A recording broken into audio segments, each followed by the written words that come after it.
इतिहास के पन्नों में टीपू सुल्तान का नाम अमिट है, उसे मिटा पाना असंभव है। जो कहलाता था मैसूर का शेर, जिसकी तलवार की धार से कांपते थे अंग्रेज, जिसकी बहादुरी को नेपोलियन ने किया सलाम, जिसने बनाई थी हिंदुस्तान की पहली मिसाइल।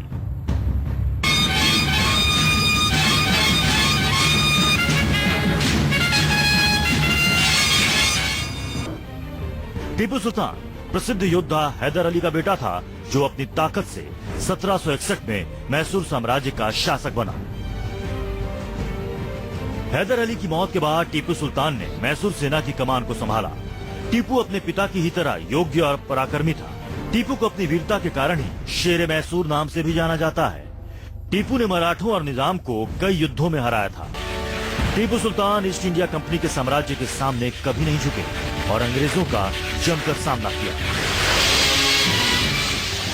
अंग्रेजों को युद्ध में कई बार हराने वाला टीपू 4 मई 1799 को श्रीरंगपट्टम की लड़ाई में युद्ध के दौरान टीपू सुल्तान की मौत हो गई। टीपू की मौत के बाद उसके साम्राज्य की कई बेशकीमती चीजें अंग्रेज अपने साथ इंग्लैंड ले गए। लंदन के ब्रिटिश म्यूजियम में मैसूर के राजा टीपू सुल्तान की तमाम चीजें सजी हुई हैं। लंदन का मशहूर नीलाम घर बॉनहैम्स, यहीं पर पिछले 10 दिन से मैसूर के आखिरी शासक टीपू सुल्तान के हथियारों को नीलामी से पहले प्रदर्शन के लिए रखा गया था।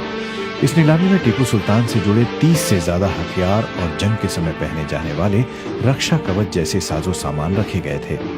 लेकिन लोगों का सबसे ज्यादा ध्यान आकर्षित कर रही थी टीपू की फ्लिंट लॉक वाली निजी बंदूक, जिसके कुंदे पर चांदी की धारियों वाला बाघ विराजमान है।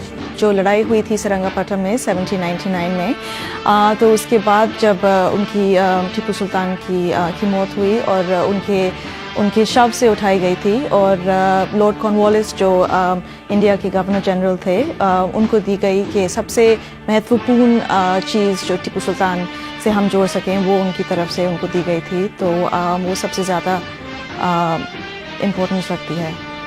टीपू सुल्तान को मैसूर के बाघ के नाम से पुकारा जाता था और बाघ को उन्होंने अपना प्रतीक चिन्ह भी बनाया था। यही वजह है कि उनके हथियारों पर बाघ की आकृति किसी न किसी रूप में नजर आ ही जाती है। बाघ की मूठ वाली रत्न जड़ित इस तलवार को खरीदारों ने सबसे अधिक सराहा और इसकी सबसे ज्यादा 21 करोड़ रुपए कीमत लगाई। लेकिन नीलाम हॉल के बीचों बीच रखी टीपू की तोप ने भी लोगों को कम आकर्षित नहीं किया।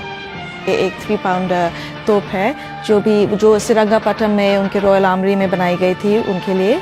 और इस पर भी आप देख सकते हैं कि उसके ब्रॉन्ज कैनन के ऊपर टाइगर के निशान हैं, टाइगर्स बने हुए हैं। जो उसके व्हील्स हैं उसके ऊपर उनके एक्सल्स पे भी टाइगर बॉसेस दिखाई देते हैं। टीपू सुल्तान ने दक्षिण भारत में अंग्रेजों को सबसे कड़ी टक्कर दी थी और एक बार उन्हें शिकस्त देने में भी सफल रहे थे। लेकिन टीपू की कामयाबी में उनकी हैरत अंगेज वीरता के साथ साथ उनके निजी कारखाने में बने ऐसे हथियारों की अहम भूमिका रही थी। नीलामी में रखी गई तरह तरह की बंदूकों, पिस्तौलों, कलात्मक तलवारों और लड़ाई के दूसरे साजो सामान से टीपूकालीन युद्ध की तैयारियों और टीपू के व्यक्तित्व की विशेषताओं को समझने का मौका बखूबी मिलता है। Amrish Dwivedi, BBC, London.